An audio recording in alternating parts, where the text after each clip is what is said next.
Dear students, today we are going to discuss about the new chapter laws of motion. In this we are going to discuss about the cause of motion, that is force. Because of force only the objects will be in motion. In previous chapter, that is in motion in straight line and motion in plane, we did not discuss about the cause of motion, that is force. Today in this class we are going to discuss about cause of motion, that is force. Force is nothing but force is a push or pull on the object. It is that means force is the interaction between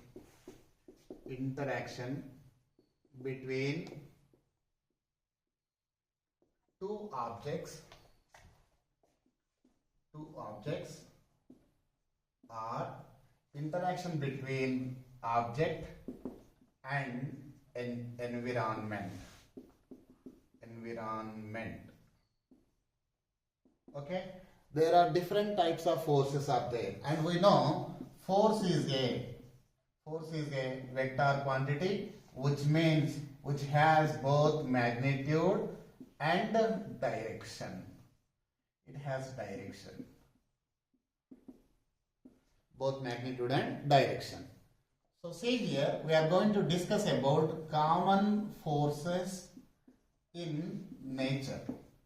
That is, we are going to discuss about different types of forces that exist in nature. Okay, one is normal force. Another one that we are going to discuss about is frictional force. And third one is tension force. And fourth one is gravitational force.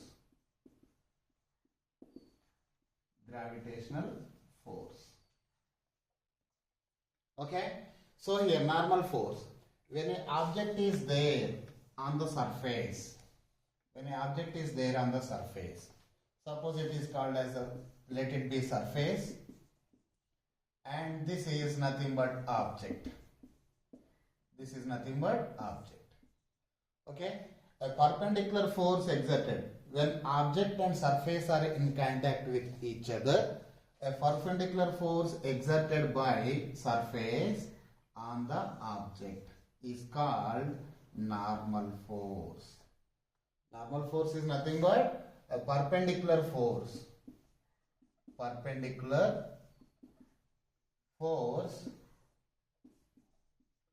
exerted by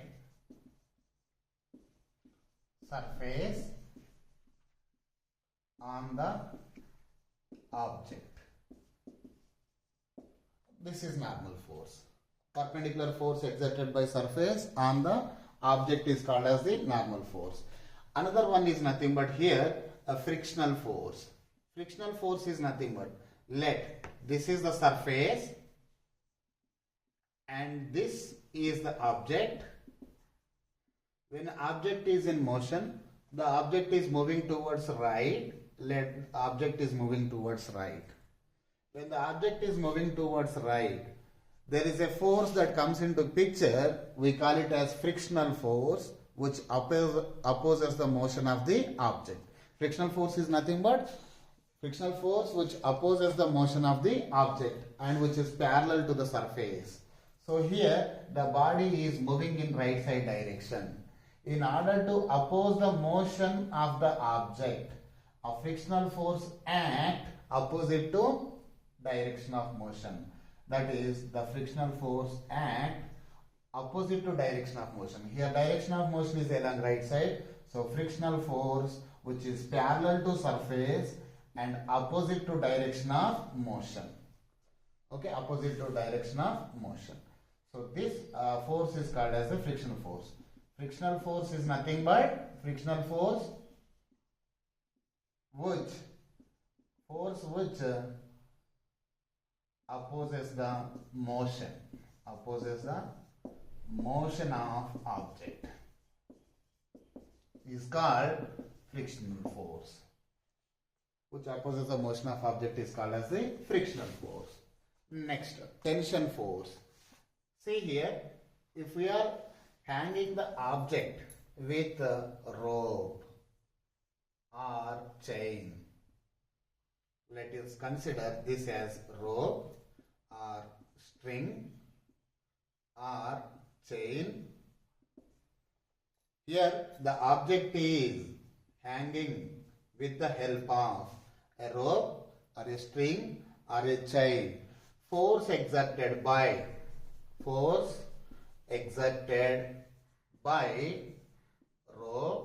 or string or chain on the object. Force exerted by rope on the object is called tension force. It's called tensional force.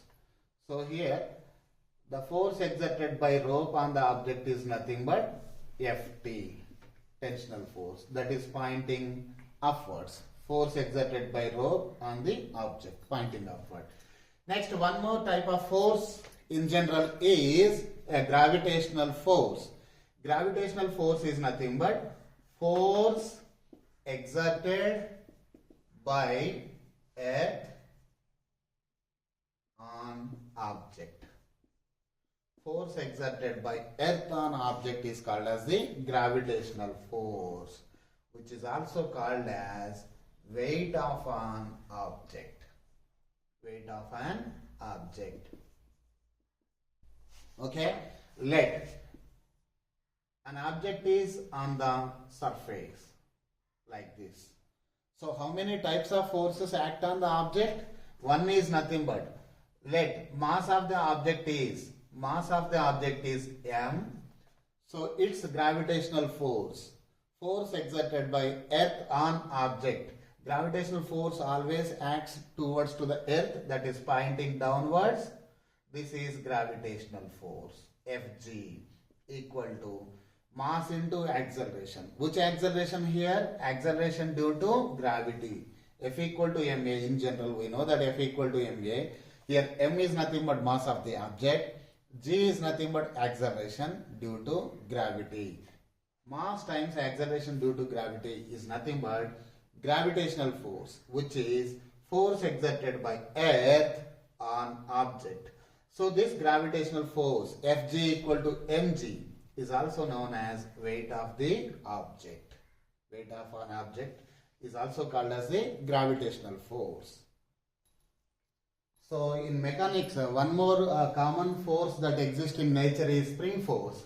Spring force is nothing but force exerted by spring or elastic body on the object. It's called as the spring force. There are different types of forces: electrical force, magnetic force, that we are all going to discuss in next electricity and magnetism. But in mechanics, the common forces that we are going to face are normal force. Parallel force is nothing but frictional force, which opposes the motion of an object. And also we discussed about tensional force. Tensional force is nothing but force exerted by rope or chain or string on the object. Force exerted by rope on the object is nothing but tension force. And also we discussed about gravitational force. A gravitational force is nothing but force exerted by Earth on the object. Force exerted by Earth on the object, gravitational force, which is given by Fg equal to m into g, mass times acceleration due to gravity. Mass times acceleration due to gravity is also called as the weight of an object. Weight of an object. See, and one more common force that we are going to face in mechanics is a spring force. Spring force is nothing but force exerted by spring on the object. Okay, so here if we take an example of anything, let us consider an apple. An apple is on table surface. If an apple is on table surface like this, see here.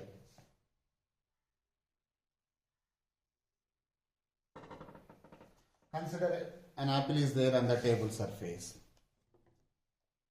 Okay, how many forces are there? How many forces are exerting on it? See, one is gravitational force, force exerted by earth on the apple. Gravitational force is acting because this apple has some mass. If any object has some mass, so there is definitely a gravitational force act on that mass. That gravitational force act always downwards. That gravitational force is nothing but F equal to mg. And what is another force that is acting on the object? Another force is nothing but, here surface is there, on this surface an object is there, so force exerted by surface on the object perpendicularly is called normal force. How many forces are acting now? As of now, we have identified two forces. One is gravitational force. So gravitational force comes into picture if an object has some mass. So mass times g is nothing but gravitational force. And we know gravitational force is always pointing towards to the earth, that is downside. So this is one force. Another force is nothing but, as this object kept on the surface of the table, so force exerted by, perpendicular force exerted by table surface on the object is nothing but normal force. So this is the second force. Consider this apple is not moving either way. Okay, so here let us consider this is a smooth surface. Consider there is no frictional force acting on this object. Okay, second case, another one. When an object or a lamp is hanging with the help of a rope, this object with mass m. So how many forces are acting on this object? There are two forces that are acting on the object. One is, as object has some mass, so it has gravitational force. So gravitational force acting on the object. Gravitational force acting is nothing but m into g. Here. So gravitational force is acting straight downwards. So another force. What is another force that is acting on the object? Force exerted by rope on the object. Force exerted by rope on the object is also acting. What is that? Tension force. So these are the two forces that are acting on the object. Okay. One more example for this. See here, I am taking a rough surface like this. And object is there on the inclined plane. So this is the inclined plane. On this inclined plane, an object of mass m is kept on the inclined plane. Consider this object is at rest. Okay. In order to keep the object at rest, this surface must be a rough surface. So we are going to see how many forces that are acting on the object and in what direction they are acting. Okay. See here, there are, one is, an object has some mass m, so there is a gravitational force that is acting straight downwards, m into g, mg. Okay, mass into acceleration due to gravity is nothing but gravitational force. Gravitational force acting on the object, that is straight down. And here surface is there. So this surface exerts perpendicular force on the object. That perpendicular force, perpendicular to the surface, is called as the normal force. So second force is nothing but, first force is gravitational force. Another force that is acting on the object is nothing but normal force, that is acting perpendicular to the surface. And what is another force that is acting on the object? See here. Here object is under rest. If it is not a rough surface, this object will not be at rest. It will keep on moving like this. So, in order to keep the object under at rest mode, there must be a frictional force. So in order, frictional force that must opposes the motion. If there is no friction force, this object will slide down. In order to avoid the sliding down of the object, there must be a frictional force that must be parallel to the surface and opposes the motion. Once again, as this object is at rest, in order to keep the object at rest, if there is no frictional force between surface and object, this body continues to be slide down. In order to avoid sliding, there must be a frictional force opposite to motion. So this frictional force is acting opposite to motion. Frictional force. Let it be a static frictional force because object is at rest. We will discuss in detail about the static frictional force in the next classes. Okay? Students, now we are going to discuss about law of superposition of forces. See, if large number of forces are acting on the object, this is an object, there are large number of forces are acting on the object in different directions. F1, let it be F2, and one more force is F3, and one more force is nothing but F4. Like this, if large number of forces are acting on the object at any point, have the same effect as a single force, net force, which is equal to vector sum of all forces. This is not an ordinary sum, vector sum of. How many forces are acting on the object here? F1, F2, F3, F4. 4 forces are acting on the object. So these 4, vector sum of these 4 is nothing but, it is a single force which is nothing but net force acting on the object. Okay. So what is law of superposition of forces? If large number of forces are acting on the object at any point, have the same effect as the sum of all forces, vector sum of all forces on the object.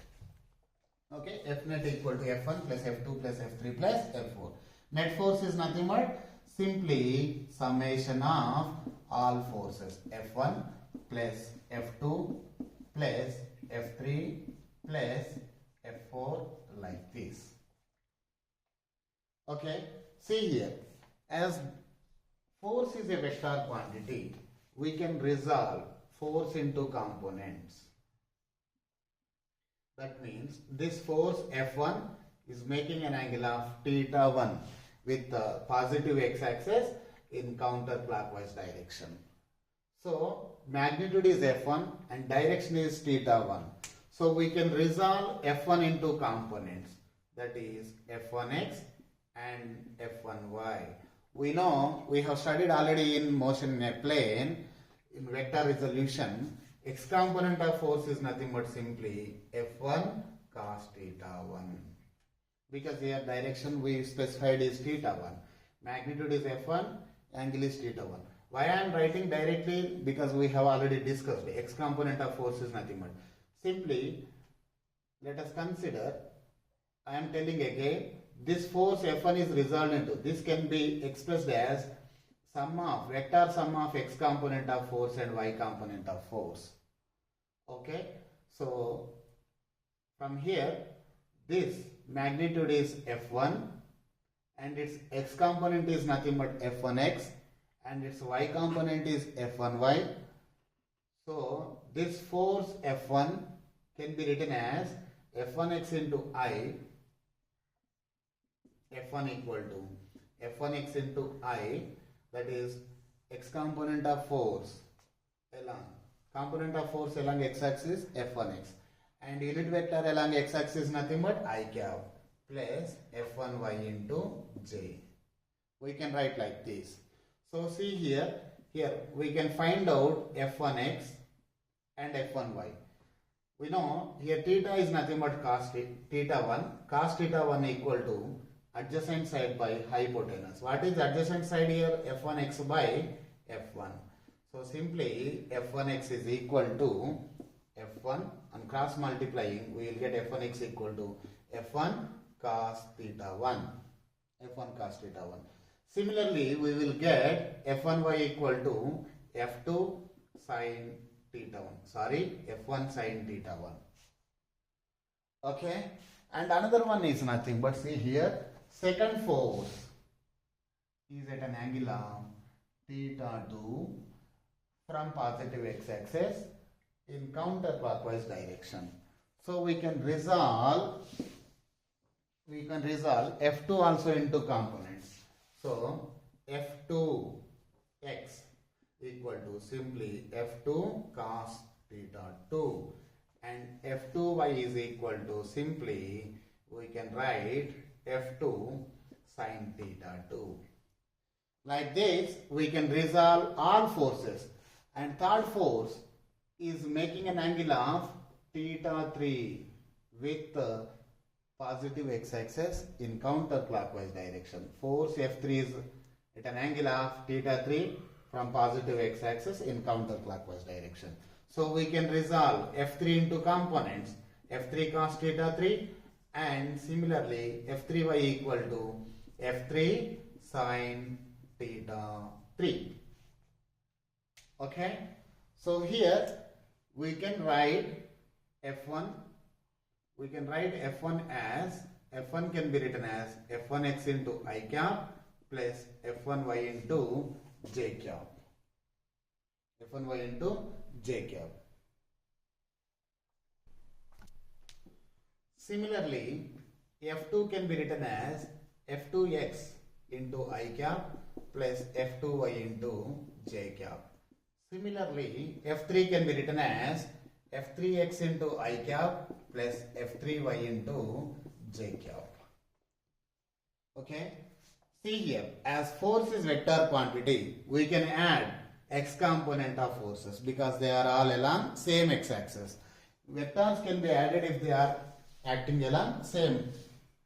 So sigma f equal to, that means net force, sum of all forces equal to F1 can be written as F1x into I cap plus F1y into j cap plus F2 also can be written as F2x into I cap plus F2y into j cap.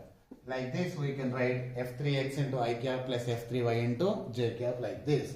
So sigma f equal to, here I is there, I is there. So I can be taken as common. If I is taken as common, what is there? F1x plus F2x is there. F1x plus F2x. Similarly, if we take j as common, j common తీసినాం అనుకోండి ఏమొస్తుంది? F1y plus F2y plus F3y and so on like this. So here F1x plus F2y, sorry, F1x plus F2x is nothing but sum of forces, sum of x component of forces, that is resultant force. So summation of forces along x-axis into I cap plus summation of forces along y-axis into j cap. So summation of net force is equal to simply summation of force along x-axis, summation of x component of forces into I cap plus summation of y component of forces into j cap. If you know this, we can find out magnitude of net force. Magnitude of net force. Sigma fx equal sigma f, magnitude of net force, equal to under root of, magnitude is nothing but under root of x component square plus y component square. Sigma fx whole square plus sigma fy whole square. And now direction of net force. Direction of net force. Theta equal to tan inverse of y component by y component of force by x component of force. Like this we can find out vector sum of any number of forces. All that we need to do is, first we need to resolve each force into its respective components, x component and y component, and If we add all x components, we will get summation of x component of forces. If we add all y component of forces, we will get summation of y component of forces. Okay, so if net force can be expressed as sigma fx into I cap plus sigma fy into j cap, we can find magnitude of net force. Magnitude of net force is nothing but under root of x component square plus y component square. And direction of net force can be written as theta equal to tan inverse of y component of net force by x component of net force. Now we are going to discuss about Newton's first law of motion or law of inertia. Law of inertia. See here, let us consider this is a smooth surface. Smooth surface. On this surface, an object is there. So object is kept at a stationary mode. That means object is at rest. That means velocity is equal to 0. Velocity of the object is equal to 0. The object will not be in motion until we apply an external force on it. If we don't apply any force on this object will not be in motion. So it will be in the state of rest until we exert external force on it. Okay. In second case, if the object is moving with constant velocity, consider this is ice surface or smooth surface simply. Smooth surface. Okay. Ideally, there will be no existence of smooth surface. Let us consider there is no frictional forces acting on the object. There is no opposing force that is opposing the motion of the object here. And see, the object is moving with constant velocity in this case. If the velocity is constant, we know that acceleration equal to rate of change of velocity. Okay, that means rate of change of velocity is nothing but here velocity is constant. If velocity is constant, we know differentiation, a rate of change of constant is always equal to 0. This means in the case of Newton's first law of motion, acceleration equal to 0. This means if I multiply both sides with mass, ma equal to m into 0, that means ma equal to 0. Ma is nothing but force equal to 0. Force equal to 0 if velocity is equal to constant. And same force equal to 0 if velocity equal to 0. That means when the object is at rest. That means the statement is the object continues to be in the state of rest,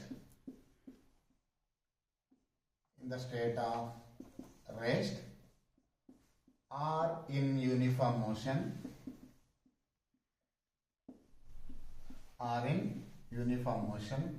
until an external force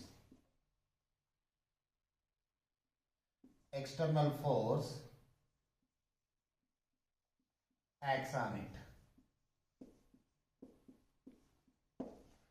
That means as long as there is no external force, if sum of external force acting on the object equal to 0, that means acceleration of the body equal to 0, because we know force is nothing but mass times acceleration. That means acceleration of the body equal to 0. If acceleration equal to 0, either the body is at rest or body is under uniform motion. That means the body is moving with constant velocity. This statement tells with the help of this mathematical relation. When no external force is acting on the object, if no external force is acting on the object, until then, so no external force means acceleration equal to 0.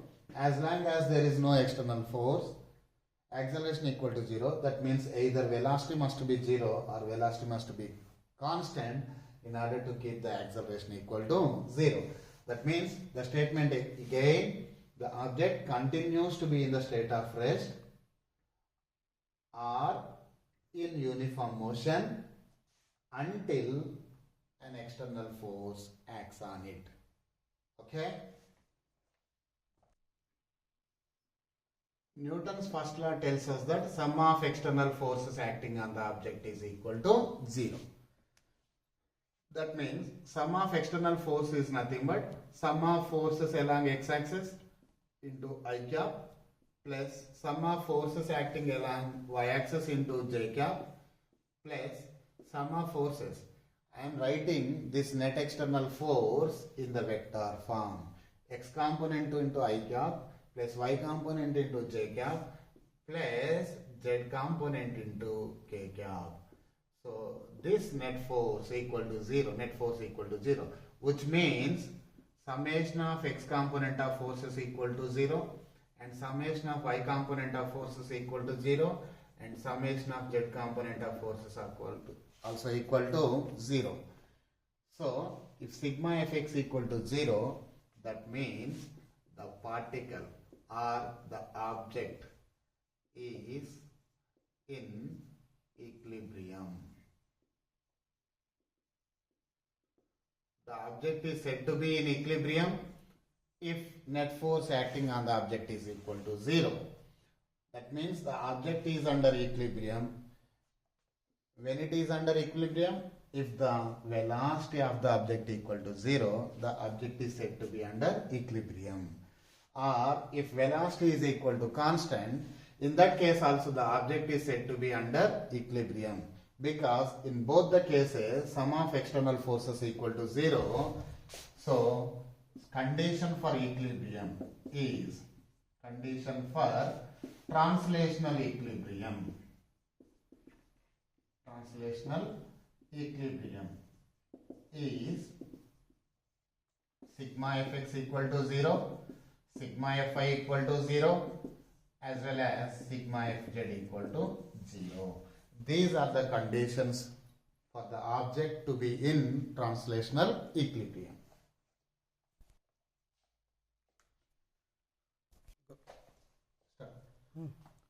Suppose, let us take an example to explain the Newton's first law of motion. Suppose all the class people are moving in a spaceship. This spaceship entered into the place where there is no attraction forces due to any other planets. That means this spaceship is moving far away from all the planets. That means no other forces are exerting on the spaceship. That means sum of forces acting on the spaceship equal to 0. And after covering some distance, unfortunately, all of a sudden, a fuel exhausted. Fuel is completed in the spaceship. Let us consider fuel is completed in the spaceship. And keep in mind, this spaceship is far away from all the planets. So sum of net forces acting on the object is equal to 0. At that point, after covering some distance, the fuel is completed. Can you tell me, after completion of fuel, whether the object will keep on continue with same velocity when the moment fuel completed, or the velocity equal to 0 after covering some distance? Which one is correct? Which one is correct? Either this one is correct or this one is correct. In a film, it is showing that after completion of fuel, the spaceship will come to rest after covering some distance. Whether this statement is correct or not, this statement is absolutely incorrect. Because already spaceship entered into the region where there are no forces acting on the spaceship. So sum of forces acting on the spaceship equal to 0. As per Newton's first law of motion, if no net force is acting on the object continues to be in the state of rest or move with uniform motion or move with the velocity, move with the same velocity as it acquired before completion of fuel.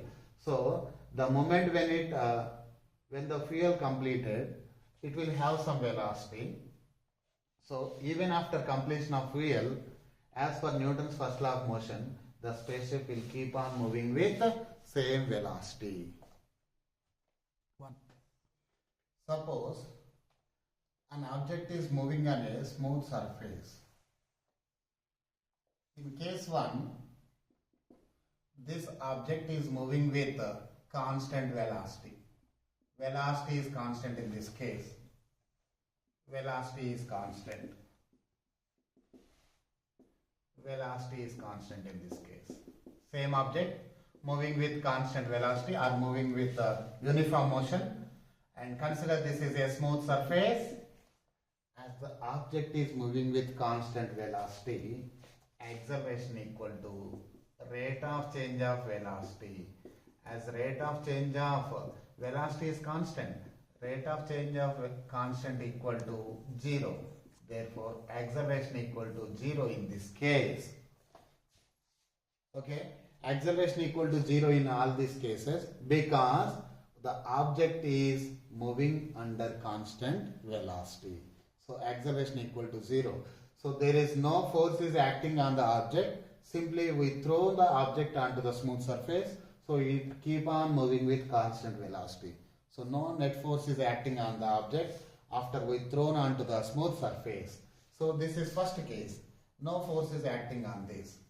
Sum of forces acting on this equal to 0 in this case. Okay. Next, case 2.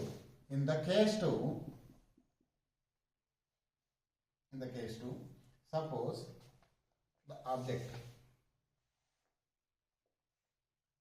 is moving to the right side with some velocity v. Initially, the object is moving with some velocity v.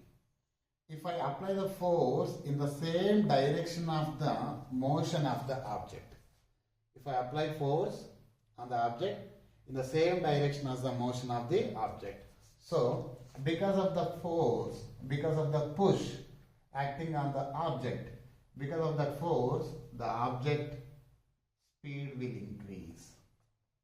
The object will speed up.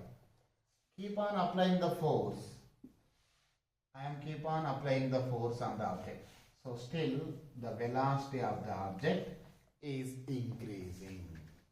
So here velocity is lesser. The moment when I apply the force on the object, as soon as I apply the force in the same direction of the motion of the object, the velocity increases.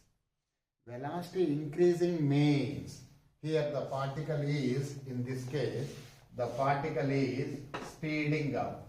In order to speeding up the particle, the velocity and acceleration must be in the same direction. This is in the direction of acceleration. This is the direction of acceleration. So see here, final conclusion is the force and acceleration are in the same direction. Force and accelerations are in the same direction in case 2. Okay, and in case 3, I am taking smooth surface again. There is no frictional force acting on the object because of the smooth surface. I am taking same object. See, the object is initially moving with some velocity v. Now, I am applying the force against to motion of the object. I am applying the force against to motion of the object. So, because I am applying the force against to motion of the object, its speed decreases. Initially, it has greater speed. Now, it has some lesser speed. Still, I am keep on applying the force in the opposite to motion of the object. So, speed still decreases. Here, the speed is decreasing. So, the particle is slowing down. In this case, in third case, I am applying force against to motion of object. Object is initially moving to the right, but I am applying force opposite to motion of the object. So, because of the force that is opposing the motion, the particle speed decreasing and decreasing. In order to slow down, the velocity and acceleration must have opposite signs. So, the direction of acceleration must be opposite to motion. in order to slow down. I explained in motion in straight line. So velocity direction is like this towards right. So acceleration direction is towards left. In this case, observe carefully. Force and accelerations are in the same direction. Again, force and accelerations are towards left. Force and accelerations are towards left. And here, force and acceleration are towards right. Force and acceleration are towards right. Force and accelerations are towards right. So, the final conclusion from these three cases is, if no net force acting on the object keep on continue with the same velocity. In first case, there is no force is acting on the object. In the second case, because of the application of the force, the object is accelerating. In the first case, acceleration equal to 0, but in the second case, because of the force, the object is accelerating. Object is accelerating. Object is accelerating. In the third case also, because of the application of force, the object is accelerating. In this case and in this case, the acceleration direction is in the direction of application of force. So finally we can conclude that a net force acting on the object causes the body to be accelerated. Once again, a net force acting on the object causes the body to be accelerated in the direction of application of net force. So, statement is a net force acting on the object causes to accelerate the body. Net force acting on the object causes to accelerate the body. Causes to accelerate the object in the same direction. The direction of acceleration is in the same direction as net force. Therefore, we can conclude that F is directly proportional to acceleration. Force is directly proportional to acceleration. A net force acting on the object causes to accelerate the body in the direction of net force. So force is directly proportional to A. If large amount of force is acting on the object, the acceleration also will be large. Okay, F is directly proportional to A. So on removing the proportionality symbol, we will get F equal to M into A. Net force acting on the body equal to mass times acceleration.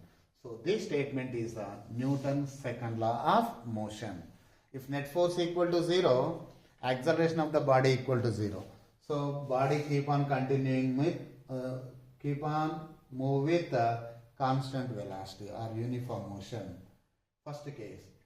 So if sigma F equal to 0, that means acceleration equal to 0. If acceleration equal to 0, either the body is at rest or move with uniform motion. So this leads to Newton's first law of motion.